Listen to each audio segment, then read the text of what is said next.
Stéphane Lendy est un spécialiste du marketing et également l'auteur de l'ouvrage Psychomarketing, attirer et fidéliser encore plus de clients. La méthode qu'il a élaborée se fonde sur ce que la science nous apprend des mécanismes cérébraux et s'appuie notamment sur les 7 étapes de la spirale de valeur de persuasion. Une spirale qui réhabilite la rétention pour générer des clients fidèles, des inconditionnels et des ambassadeurs. Le psychomarketing est adapté au B2C et au B2B, car quelle que soit la transaction commerciale, c'est toujours le cerveau qui décide. On a hâte d'en savoir plus. Bonjour, Stéphane. Bonjour Victoria, merci de me recevoir. La parole est à toi. On a Très hâte. bien, très bien, merci beaucoup. Donc effectivement, on va parler de psychomarketing. Le titre de cette conférence, c'est la méthode pour attirer des clients comme un aimant et les fidéliser à perpétuité. C'est un titre qui est ambitieux, mais vous allez voir que y a beaucoup de choses là-dedans. Et d'ailleurs, si vous pouviez obtenir des prospects ciblés sans faire d'appel à froid, sans prospecter, sans vous faire rejeter, si vous pouviez créer une bonne réputation qui vous précède toujours, si vous pouviez développer une notoriété solide sans dépenser des fortunes en publicité, et si vous pouviez vous appuyer sur une méthodologie qui est prouvée, qui génère des ventes et du chiffre d'affaires de manière répétée, et avoir une clientèle fidèle, des ambassadeurs ravis qui vous recommandent et qui continuent à acheter chez vous. Est-ce que ça vous intéresserait d'en savoir plus? Alors, j'imagine que c'est le cas et c'est justement de ça qu'on va parler, de psychomarketing. Ça va être assez dense et compact, ce thème. Donc, ce que je vous propose de faire, c'est munissez-vous d'un papier, crayon, prenez des notes, soyez pas distraits, enclenchez-vous vraiment votre cerveau uniquement sur cette présentation, parce qu'on a beaucoup de matière à couvrir. Alors, avant de rentrer dans le thème, peut-être juste quelques informations en ce qui me concerne. Donc, moi, j'ai en fait déjà j'ai essuyé beaucoup d'échecs dans ma carrière professionnelle et dans plein de choses que j'ai testées. J'ai expérimenté pas mal de choses. Et en fait, le marketing, finalement, c'est un jeu d'échecs. C'est une discipline dans laquelle on échoue pour finalement réussir à un moment donné. J'ai eu l'occasion justement d'expérimenter plein de choses dans plusieurs entreprises, des entreprises telles qu'IBM, Nespresso, Danone ou Nestlé, mais aussi des plus petites entreprises comme Greenmotion par exemple.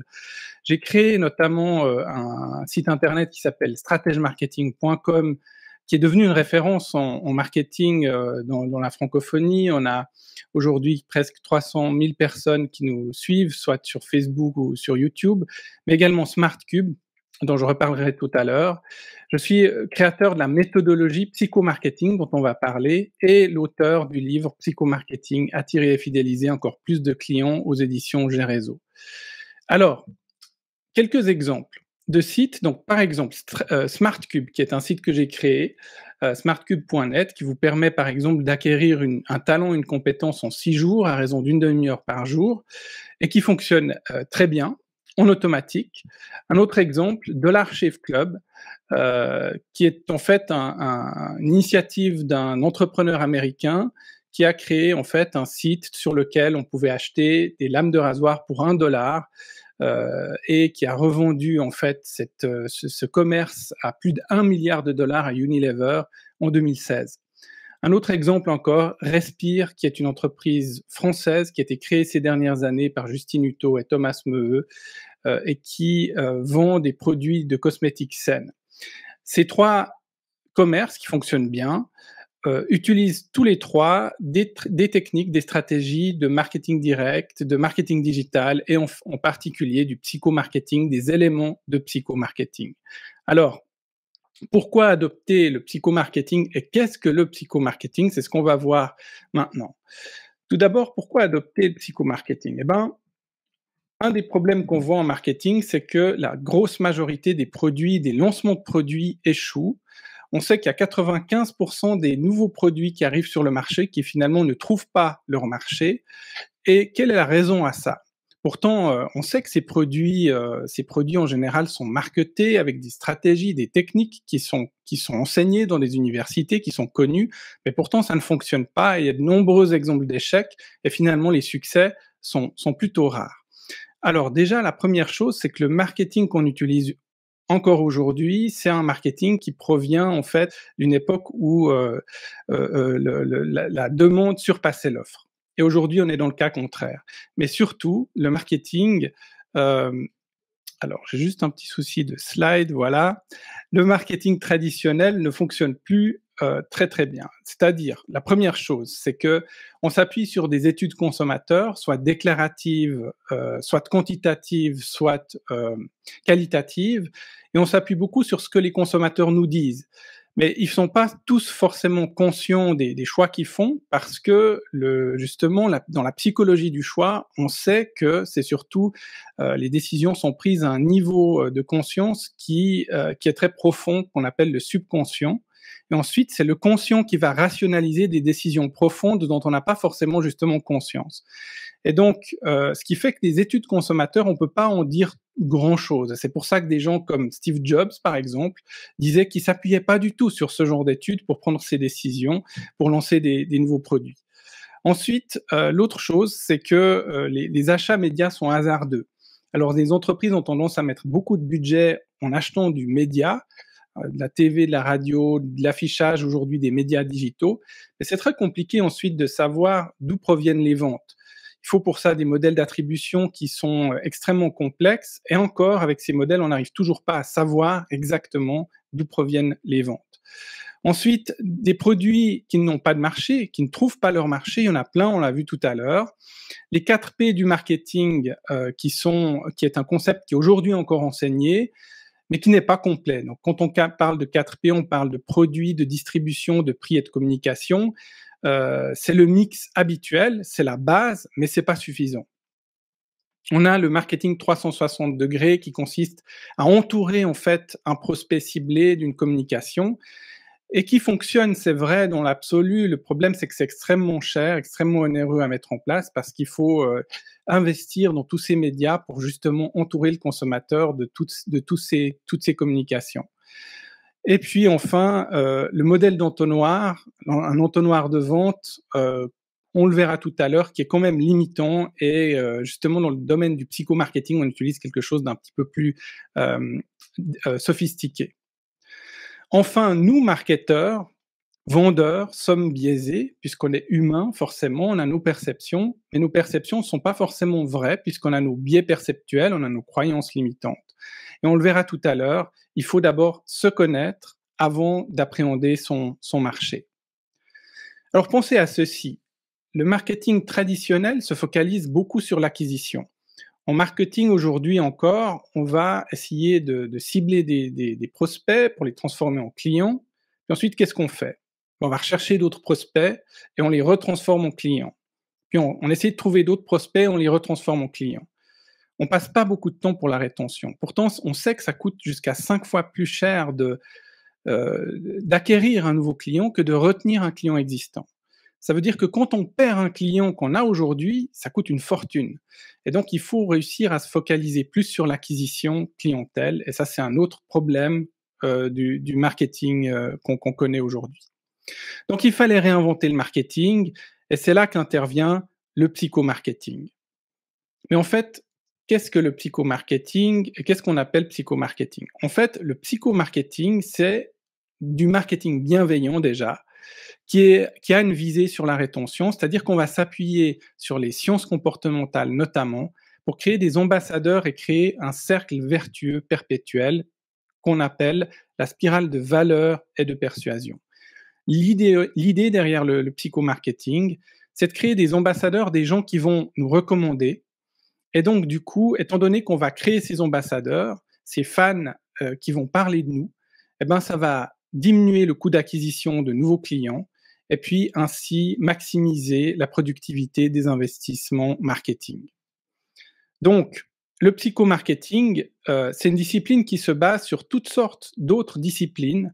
On va prendre le meilleur des sciences comportementales, des neurosciences cognitives, mais aussi du marketing direct, de l'analyse transactionnelle, de l'hypnose, de la programmation neurolinguistique, du neuromarketing aussi, des techniques d'influence et de persuasion, et surtout aussi du marketing digital. On va mettre tout ça ensemble pour pouvoir obtenir une méthodologie qui va permettre justement de cibler des prospects et de les transformer ensuite en ambassadeurs. On va voir tout ça dans la suite de cette formation. Mais il y a une chose qui est importante avant de continuer, c'est que le marketing, le psychomarketing, vu toutes ces disciplines qui sont mélangées, c'est un marketing qui est surpuissant. Et il faut l'utiliser de manière éthique et toujours prendre en compte les intérêts, en fait, finalement, du client potentiel ou du prospect. J'insiste beaucoup là-dessus, parce qu'on pourrait très bien vendre un peu n'importe quoi avec le psychomarketing, et c'est pas le but. Le but, et d'ailleurs c'est contre-productif, le but c'est toujours d'honorer son client, lui apporter de la valeur et de faire en sorte qu'au final, on agisse dans son intérêt. Et c'est comme ça qu'on crée un ambassadeur, c'est pas justement en arnaquant les gens, entre guillemets. Et ça, c'est un point qui est très important, fondamental du psychomarketing. Alors, une autre définition du psychomarketing, c'est que le psychomarketing se fonde sur des activités cérébrales et emploie des actions séquencées pour déclencher une succession d'étapes psychiques qui aboutissent à un résultat marketing. Alors, ça peut être un peu... Je vais décomposer ça. Tout d'abord, se fonde sur des activités cérébrales. Ça se fonde en fait sur le cerveau, parce que finalement, toutes les décisions qu'on prend sont toujours issues du cerveau. Et ensuite, on va employer des actions séquencées, c'est-à-dire une suite d'actions, pour déclencher des étapes psychiques. C'est-à-dire que les gens vont jamais passer de prospect froid à prospect chaud bouillon d'un seul coup. Il va falloir avoir une séquence de différentes choses pour faire passer un prospect à un prospect froid, un prospect chaud qui est prêt à acheter. Les gens sont jamais convaincus tout de suite, ils ont besoin de se faire leur idée et de s'auto-convaincre à un moment donné que c'est la bonne pour pouvoir passer à l'action, et c'est justement ça qu'on va faire en psychomarketing. Et tout ça pour aboutir à un résultat marketing. Alors, résultat marketing, ça peut être une vente, mais ça peut aussi être simplement l'inscription à une newsletter. Ça peut être toute action qu'on souhaite obtenir de la part de quelqu'un, de la part d'un prospect. La démarche du psychomarketing, donc tout d'abord, on va commencer par soi et pas par le client. En général, en marketing, on se dit, OK, on va dresser le portrait de son client, on va faire une persona, ce qu'on appelle aussi un avatar du client. Mais avant de se lancer là-dedans, on oublie que soi-même, on n'est pas objectif, parce qu'on a déjà sa lecture des choses, ses biais cognitifs, ses limites mentales.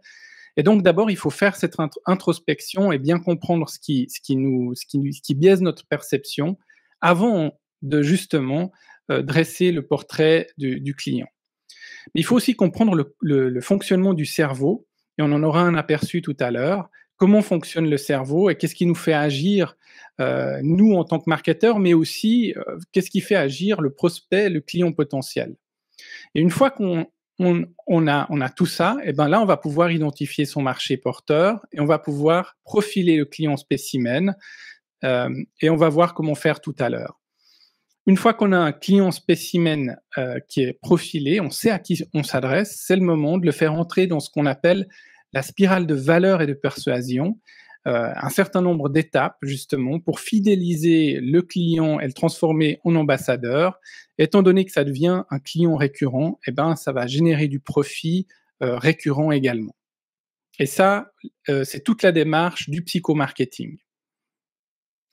Donc on va commencer par justement, première chose, identifier ses biais perceptuels, quelles sont nos limites mentales, on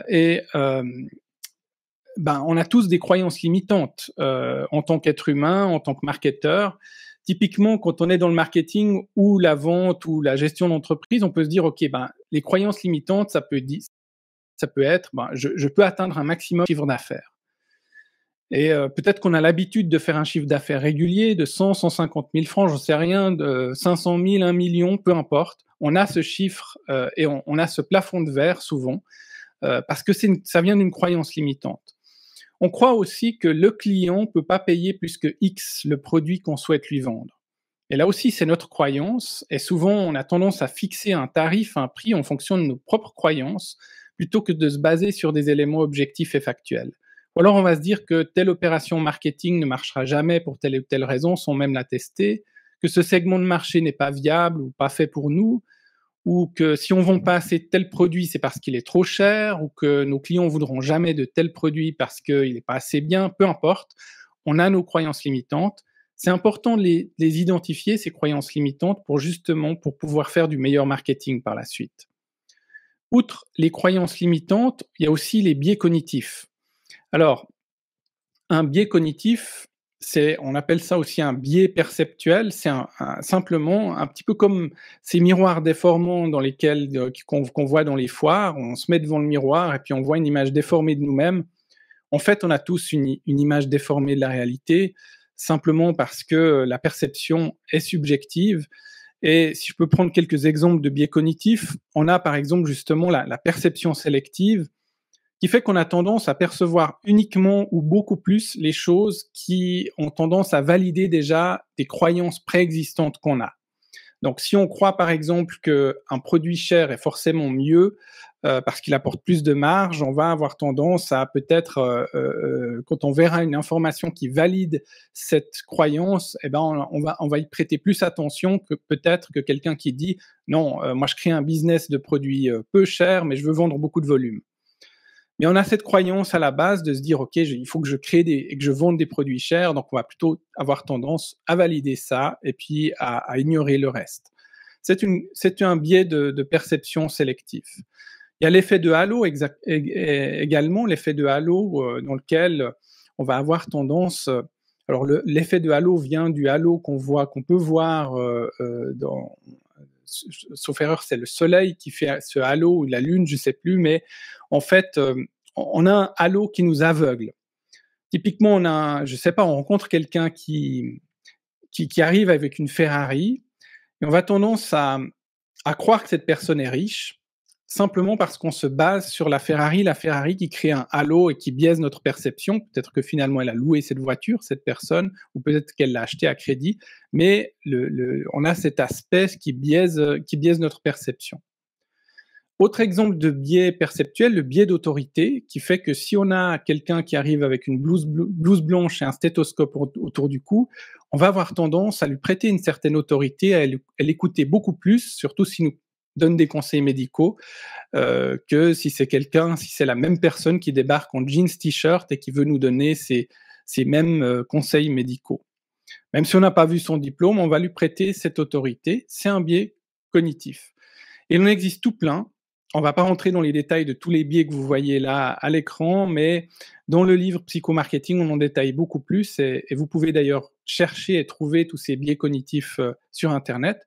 C'est important de faire cette introspection et d'identifier et de savoir quels sont les biais cognitifs que vous avez, vous, en tant que marketeur, en tant que vendeur, parce qu'une fois que vous aurez cette lecture-là, eh ben, vous aurez une vision beaucoup plus objective du marché. Et donc, justement, la deuxième chose qu'il faut faire, c'est saisir comment fonctionne le cerveau. Et le cerveau est à la base des décisions. Donc, on va voir ici les mécanismes du cerveau d'attention, comment est-ce qu'on est attentif aux choses, de perception, comment est-ce que le cerveau perçoit, de mémorisation, parce qu'il faut être mémorisé à un moment donné, forcément, quand on souhaite atteindre une cible, il faut réussir à entrer dans sa mémoire le plus vite et le plus longtemps possible, comment les gens décident et comment finalement le cerveau passe à l'action. Alors, tout d'abord, on va commencer par l'attention. Alors l'attention, c'est intéressant parce qu'en fait, on est tous soumis à des millions de signaux chaque jour, sans qu'on s'en rende compte. Sans qu'on s'en rende compte parce que le cerveau fait le tri. En fait, ce qui se passe, c'est que le cerveau a besoin d'énormément d'énergie pour fonctionner. C'est le deuxième organe le plus vorace en énergie juste après l'estomac. Et donc, du coup, il doit s'économiser. Et en fait, pour économiser de l'énergie, le cerveau a deux stratégies. Une des stratégies, c'est de créer des routines. Donc, on a un quotidien très routinier tous. On ne réfléchit plus quand on lasse nos chaussures. C'est des automatismes. On a créé une routine parce que si on devait réfléchir à chaque fois comment on fait, on s'en sortirait plus. Donc, le cerveau crée des routines, mais il fait aussi autre chose. Le cerveau filtre les informations, c'est-à-dire qu'il n'y a pas tout qui arrive à votre perception. Là, actuellement, vous êtes probablement en train de regarder votre écran et de m'écouter parler, mais il y a une foultitude d'autres choses qui arrivent à votre cerveau sans qu'il y prête attention. Tout le cadre autour, peut-être un oiseau qui chante que vous entendez par la fenêtre, mais en fait, vous l'entendez pas parce que vous l'écoutez pas.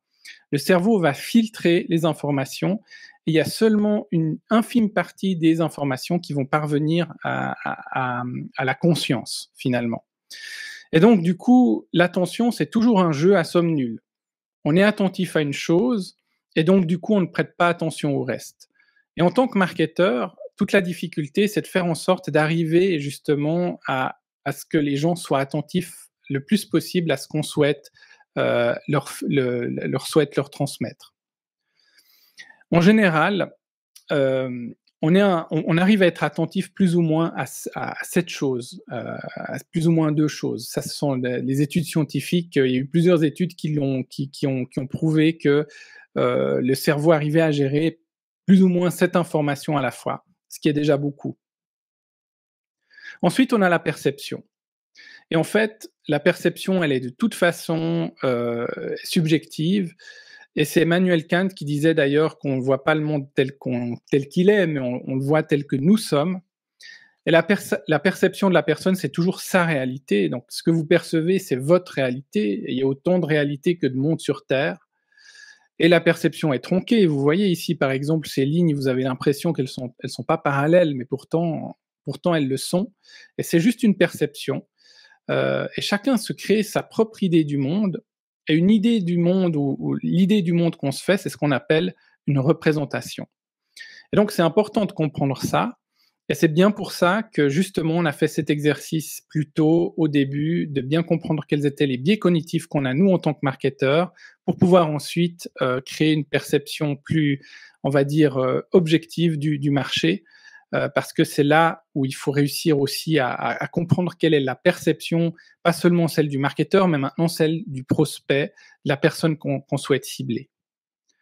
Après la perception, en termes de perception, on a aussi le prospect, en fait, a aussi tout biais perceptuel qu'il faut quantifier, et il y a des outils pour ça également.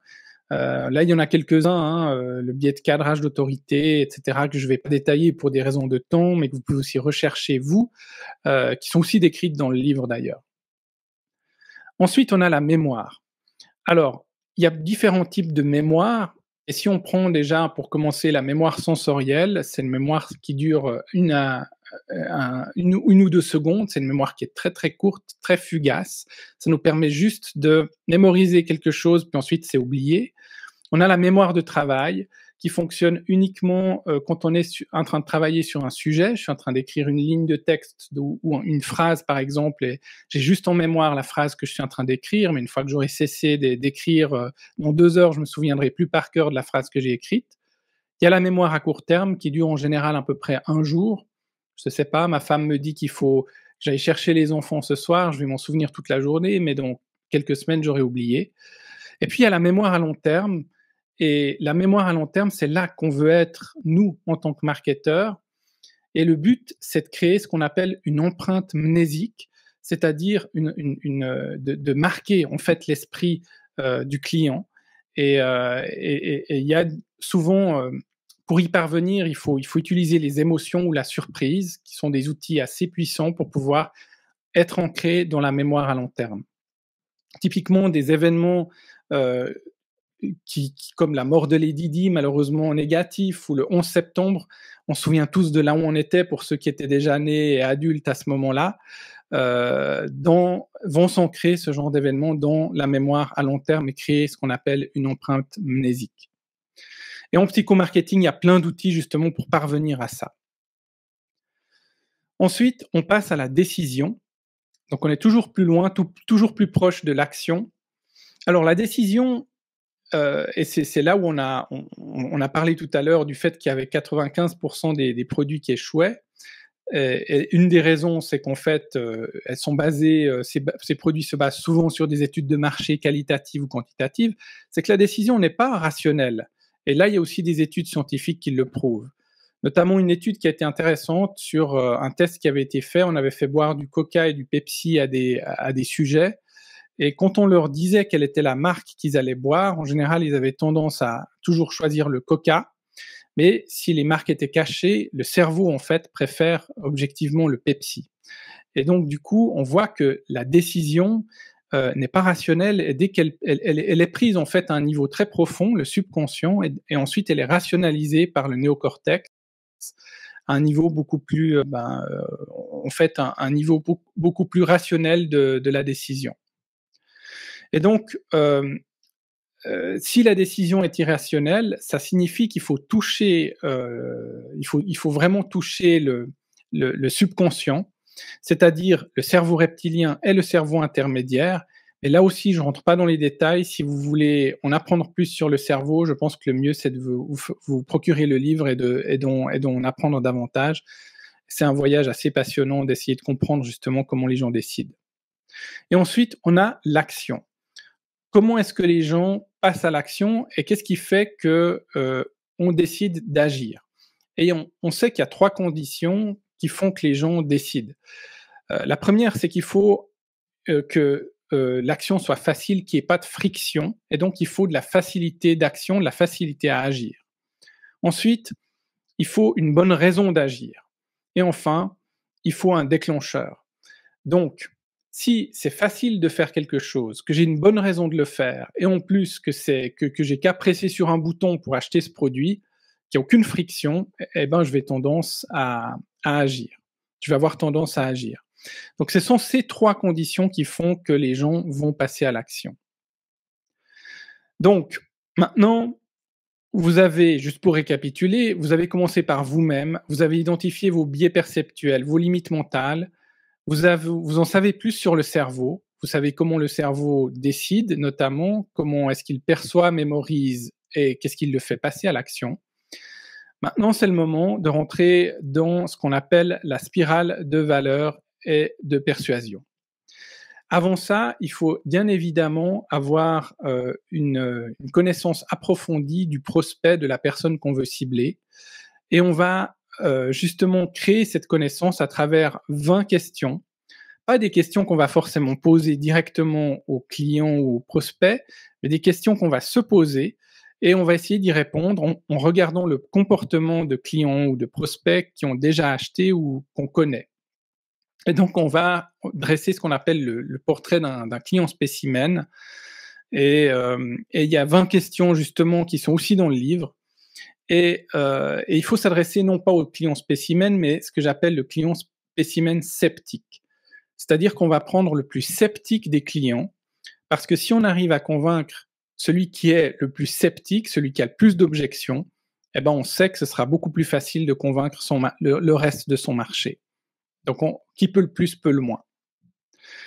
Une fois qu'on a bien saisi qui était son client, eh ben, c'est le moment de faire rentrer justement ce client dans ce que j'appelle la spirale de valeur et de persuasion. D'habitude, en marketing, on utilise un entonnoir de vente. Donc ici, je l'ai symbolisé avec simplement la formule AIDA, attention, intérêt, désir, action. C'est-à-dire que le principe, pour le rappeler rapidement, c'est de cibler beaucoup de prospects, des prospects ciblés qu'on va faire venir tout en haut de l'entonnoir ici, attention. Ensuite, lui proposer des contenus pour maintenir son intérêt, essayer de le faire désirer ce qu'on veut lui vendre, et ensuite on va le faire passer à l'action et lui vendre quelque chose. Puis qu'est-ce qu'on fait à la fin? Eh ben on recommence avec un nouveau prospect, on va attirer son attention, susciter son intérêt, etc., favoriser son désir et le faire passer à l'action, et ainsi de suite. Le problème de cet entonnoir, c'est qu'il est limitant à plusieurs titres. La première chose, c'est déjà il symbolise uniquement l'exclusion de prospects non ciblés. Mais comme je l'ai dit tout à l'heure, on se focalise ici sur l'acquisition et pas sur la rétention. L'idée du psychomarketing, c'est de symboliser plutôt ce qu'on appelle une spirale de valeur et de persuasion. L'idée de la spirale étant que déjà, une spirale, c'est infini. Donc elle s'arrête ici, mais en réalité, elle continue, elle se poursuit. Et en fait, l'idée, c'est d'apporter tellement de valeur au prospect qui va finir par s'auto-persuader lui-même qu'on est la bonne solution. et il va ensuite on va continuer une fois qu'il a acheté, on va continuer à le nourrir entre guillemets pour soigner la relation qu'on a avec lui. Et donc on va le faire passer à travers, au début en tout cas, à travers 7 étapes que vous voyez à l'écran, qui sont la pré-influence, l'attraction, la transformation, l'engagement, la totalisation, la transaction, et puis enfin la récurrence. Alors, on va les décrire assez rapidement. Enfin, on va plonger dans chacun de ces étapes, en commençant par la pré-influence. Peut-être juste avant ça, un point qui est important, je l'ai dit tout à l'heure, en fait, le psychomarketing s'attache à modifier l'état psychique des gens ou des personnes auxquelles il est exposé. C'est-à-dire qu'on va les faire passer de suspect neutre à quelqu'un qui est très engagé et prêt à acheter. Et en fait, l'état psychique d'un individu va se modifier relativement lentement. Il va passer d'abord de neutre à attentif, à curieux, à intéressé, impliqué, prêt à acheter. Ensuite, il sera très engagé. Mais à chaque fois, en fait, il va falloir pour parvenir à changer son état psychique, il va justement falloir créer des outils marketing et développer en fait la relation au fur et à mesure de ces étapes. Et la propension d'achat, vous le voyez, va augmenter petit à petit. Pas seulement la propension d'achat, mais aussi ce que j'appelle la température de désir. C'est-à-dire qu'au fur et à mesure de l'engagement, la température de désir du prospect va passer de froid à bouillant, comme vous le voyez sur ce thermomètre. Alors, comment parvenir justement à le faire passer de froid à bouillant? La première étape, c'est de commencer par ce qu'on appelle la pré-influence. Alors, la pré-influence, l'idée là derrière, c'est simplement de construire votre réputation.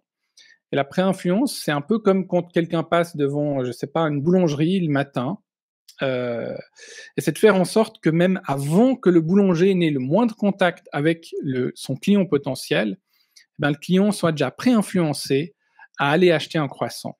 Simplement parce qu'il aura senti la bonne odeur dans la rue. Finalement, on peut dire que la réputation, pour ainsi dire, du boulanger va le précéder.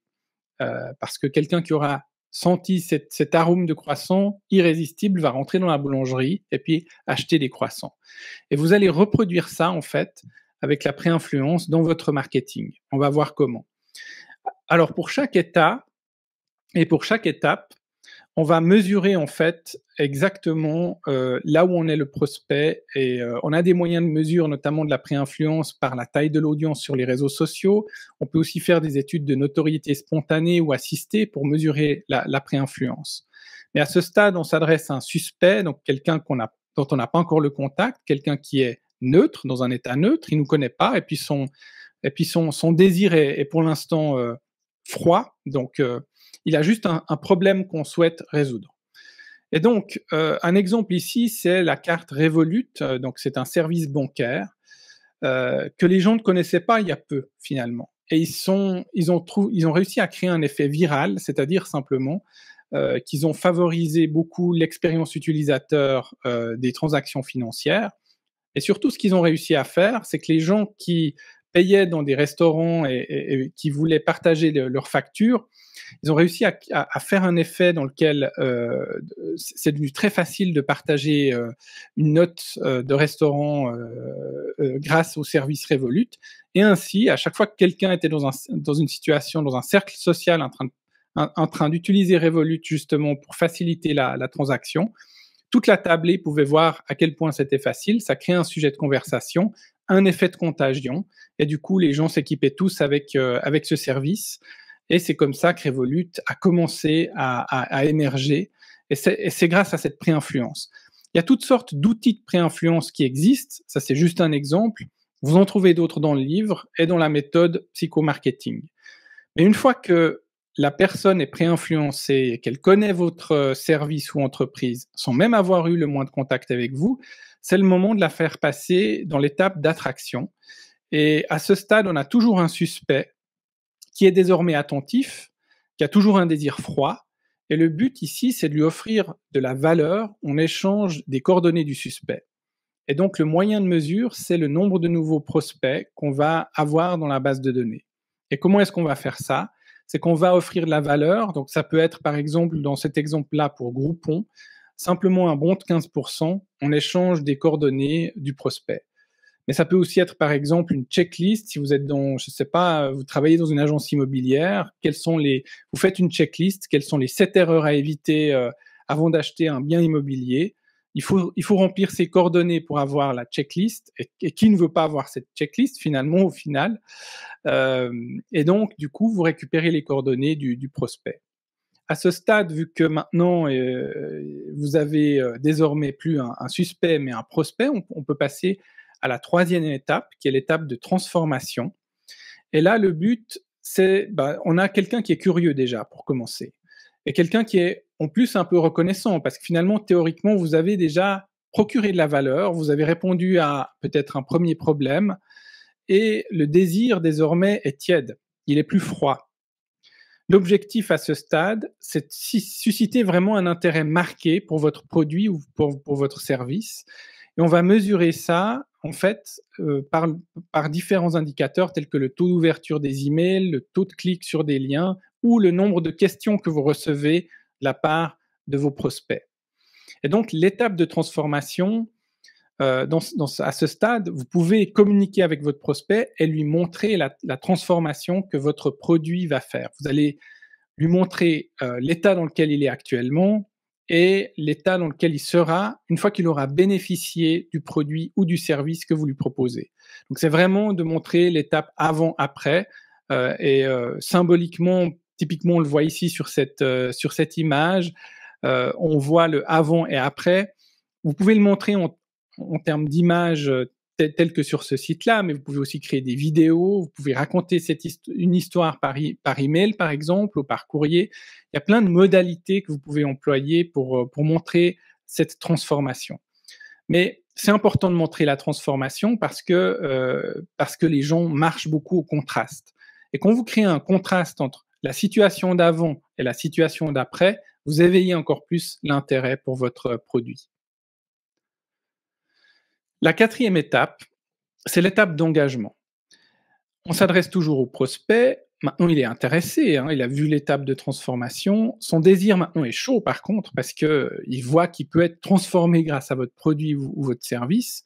Maintenant, vous devez l'impliquer émotionnellement davantage dans le produit. Et vous pouvez mesurer typiquement l'engagement que vous avez sur les réseaux sociaux. Vous pouvez mesurer les réactions, les commentaires que vous recevez de vos clients.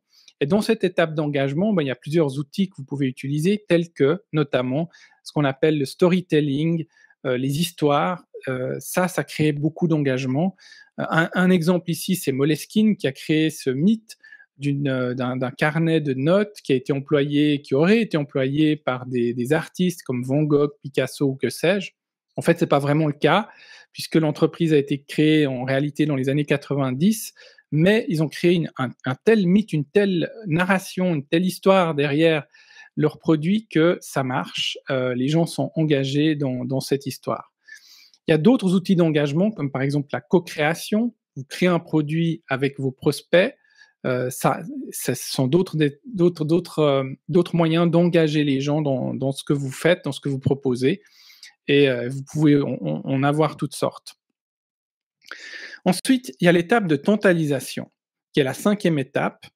Et là, en fait, vous vous adressez toujours à un prospect, désormais qui est impliqué, son désir devient brûlant, et le but ici, c'est de rendre son désir pour votre produit insoutenable. Et là, vous allez pouvoir mesurer cette étape en regardant le nombre d'ajouts au panier ou le nombre de commandes qui sont initiées mais pas encore finalisées. Dans l'étape de totalisation, donc ça vient de ce qu'on appelle le supplice de Tantale, on va faire désirer quelque chose d'apparence inaccessible.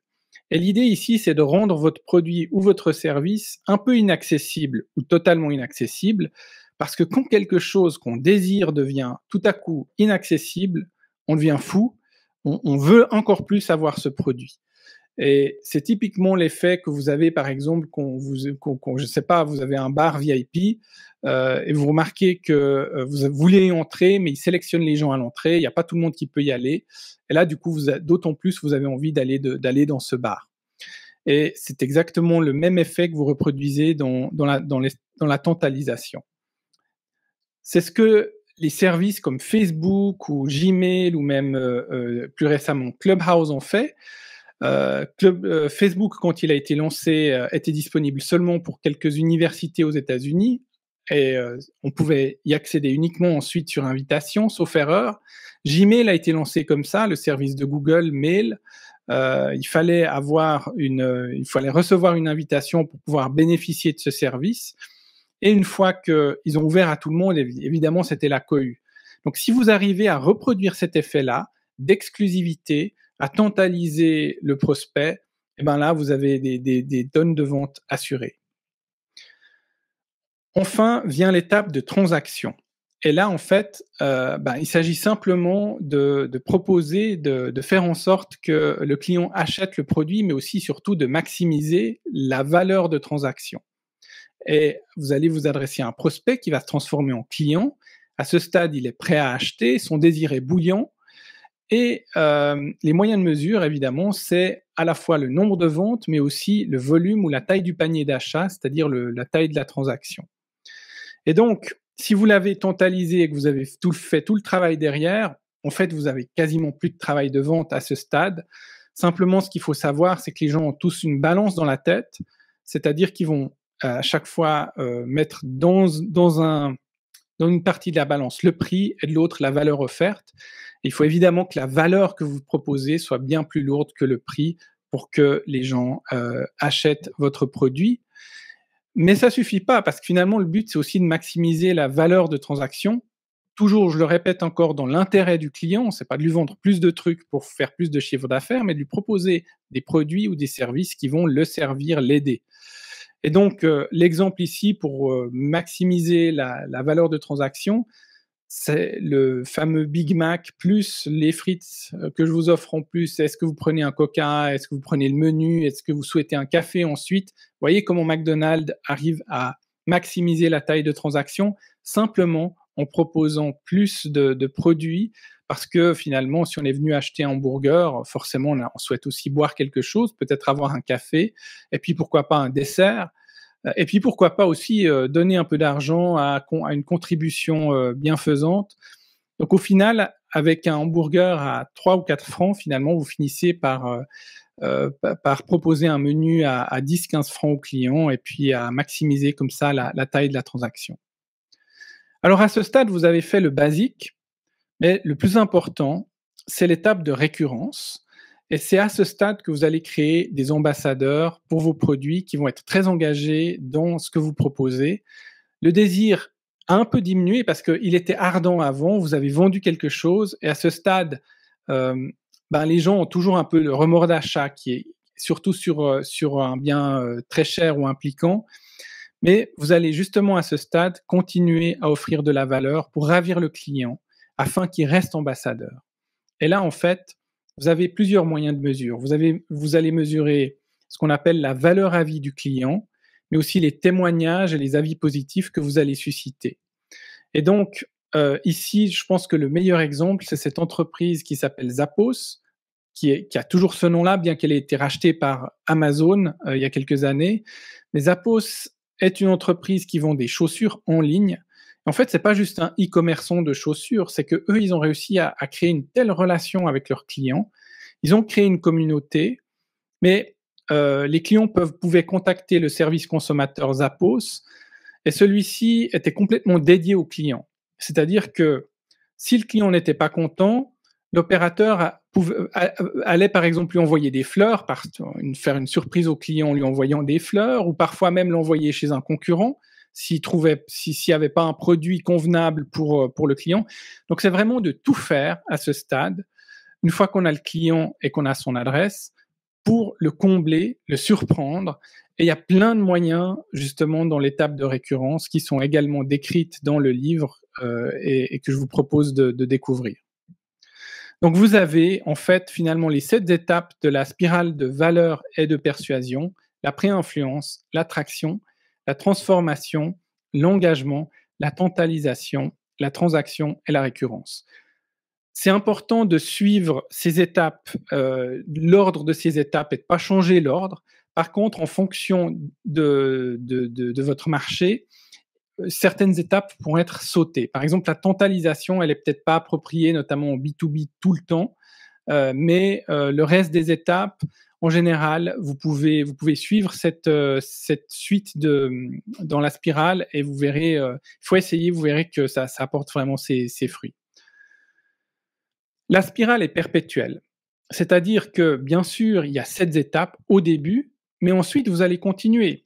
Vous allez faire l'étape de récurrence, vous allez envoyer régulièrement des communications à vos clients, vous allez essayer de vous enquérir de ce qui leur manque, continuer à les comprendre, continuer à leur proposer des services, des produits, même de vos concurrents si nécessaire. Je prenais l'exemple de Zappos tout à l'heure, les surprendre et ça continue à l'infini. En fait, finalement, c'est une spirale perpétuelle et c'est comme ça que vous allez également maximiser la valeur à vie du client.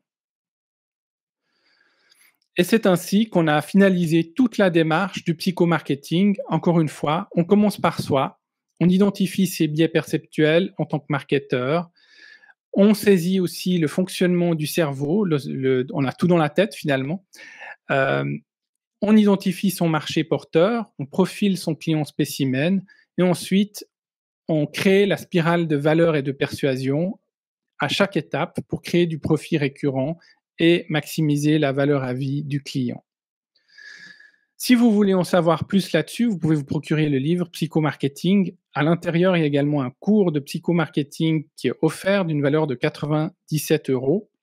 Et puis, parce que j'applique aussi ce que je prône, je vous offre en plus un cadeau sur le site stratègemarketingpro.com sur lequel vous avez toutes sortes d'ateliers, de programmes en ligne, notamment si vous voulez, par exemple, cartonner sur YouTube, créer une audience, trouver des nouvelles idées, créer un podcast, etc.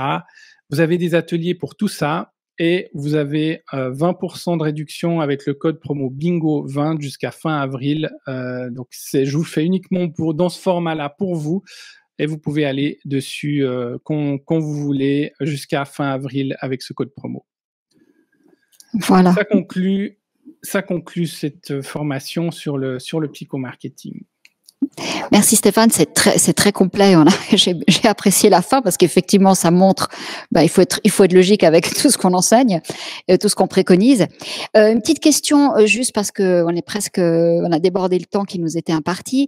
Est-ce que toutes les entreprises sont placées à la même enseigne, c'est-à-dire celles qui sont digital natives ou celles qui sont encore brick and mortar, ce qu'on appelait, parce que finalement tout repose aussi sur une analyse très fine des datas et finalement beaucoup d'entreprises n'ont pas ces données ou elles les ont ils ont les données peut-être du magasin, ils ont un fichier quelque part. Comment est-ce qu'on fait quand on est encore dans cet écosystème, je dirais pas 100% digital et pas 100% connecté?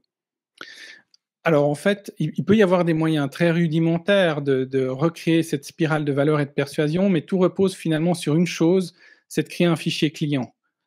Et ça, on peut pas y couper en fait. Et même si je suis le restaurant du coin et que je crée un fichier client tout bête, mais que j'ai pas d'outils digitaux, ça peut être simplement d'écrire, de faire des mailings postaux à mes clients régulièrement et de recréer une spirale de valeur et de persuasion, mais je dirais avec des mailings physiques. Alors c'est pas l'idéal, hein, parce que ça nécessite beaucoup de mais c'est un moyen de le faire également. Je pense que ça s'applique beaucoup si on a, ça s'applique plus particulièrement, je dirais, pour avec des outils digitaux, mais on pourrait le faire sans également. D'accord, donc c'est vraiment la base de données qui est la clé de toute démarche marketing. Finalement, on revient aux fondamentaux. On revient aux fondamentaux, mais alors c'est la base de données, mais finalement c'est aussi la manière dont on traite les clients, parce que finalement, si je reprends l'exemple du restaurant du coin ou du commerce du coin, il a peut-être l'inconvénient de ne pas avoir tous les outils digitaux, mais il a un avantage de poids, c'est qu'il a son client qui arrive chez lui, physiquement, et dans la manière de traiter son client de manière authentique, bienveillante. Il peut aller lui serrer la main, il peut lui proposer une petite surprise ce soir parce qu'il est revenu, chose qu'on peut plus difficilement reproduire dans le digital. Donc il faut, je pense, être malin, audacieux, puis Oui, mais recréer en dans un fait. restaurant, on n'a pas forcément l'adresse et le nom de ses clients. On les connaît, mais on n'a pas forcément leur adresse mail. Comment est-ce C'est qu'on vrai. fait pour les obtenir? Alors ça peut être simplement, par exemple, de dire: «Écoutez, je vous offre un bon de X francs, sur le votre prochain repas en échange de vos coordonnées» ou on peut trouver des moyens. D'accord, donc l'adresse mail reste le nerf de la guerre. En tout La ou cas, l'adresse postale, hein, ou ça même peut oui, aussi être oui, une. oui, c'est vrai, mon Dieu, j'avais Mmh. oublié ça, c'était encore, les bases de données d'avant avec les concours, voilà. Écoute, merci Stéphane, c'était très, très complet. Alors je propose, à tout le monde, bah, simplement de se mettre à la méthode pour voir, s'ils arrivent à fidéliser leurs clients et puis, et à en trouver de nouveaux. Merci. Merci à vous.